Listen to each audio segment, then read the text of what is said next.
I am a senior. I'm from Dothan, Alabama, and I'm serving as this year's chapter president.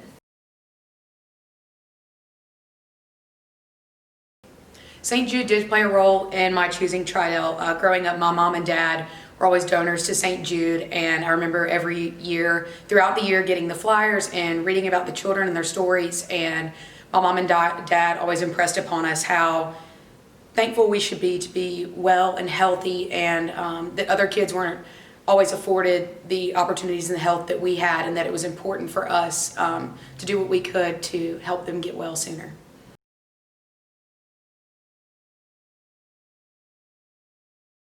My favorite philanthropy event is probably D-Hop. Every year when we do it, not during the coronavirus times, we get to pie the presidents in the face. And it was really special for me going through and getting to pie the current president for 2 years, and then in return getting pied myself. So that was a fun tradition that I got to partake in.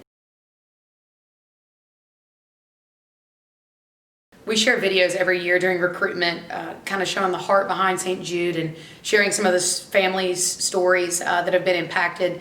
And I don't think there's ever a dry eye in the room. Even myself, who I've seen the videos time and time again, every single time they're just as meaningful as the first time that you see them. And I think that that really speaks both for our philanthropy and for our members.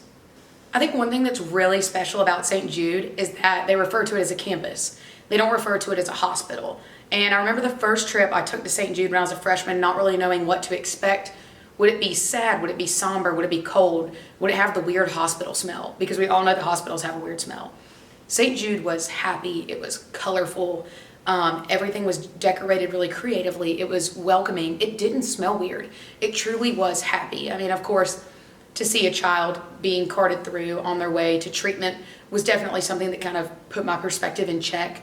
But I think that going to St. Jude is really like equally encouraging in that you look around and you see doctors and nurses and families that are actually happy. One of my favorite things about St. Jude that I think is a much lesser known fact is that no St. Jude family ever pays a bill. That's one thing that makes what we do here in our chapter and as Tri-Deltas nationally in raising money so important and so special, because it allows families and children to come in and receive the treatment that they need and never walk out with a financial burden. My name is Joan Jacob. I'm from Hattiesburg, Mississippi. I am a junior pharmaceutical sciences major. Well, the summer after my freshman year, I worked at Camp DeSoto in Mentone, Alabama, and one of the campers in my cabin was a St. Jude patient, and she had been recovering from it, and I got to talk to her a lot about it, which was really exciting. And then also, since I want to be a pharmacist, I've always wanted to be a pharmacist at St. Jude, so it kind of worked out.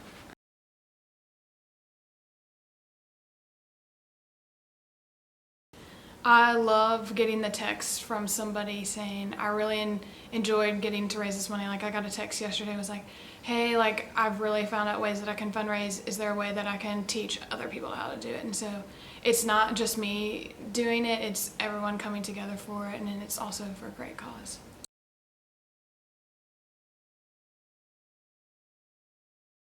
Mainly, we just raise money for them.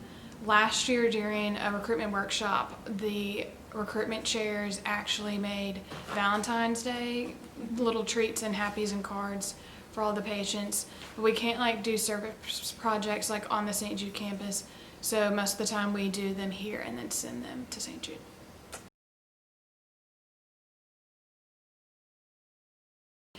I really was like, we were going for $15,000, and I was like, this is going to be a really far stretch. And then we passed it at like noon. I was like, oh my gosh, we can actually do this.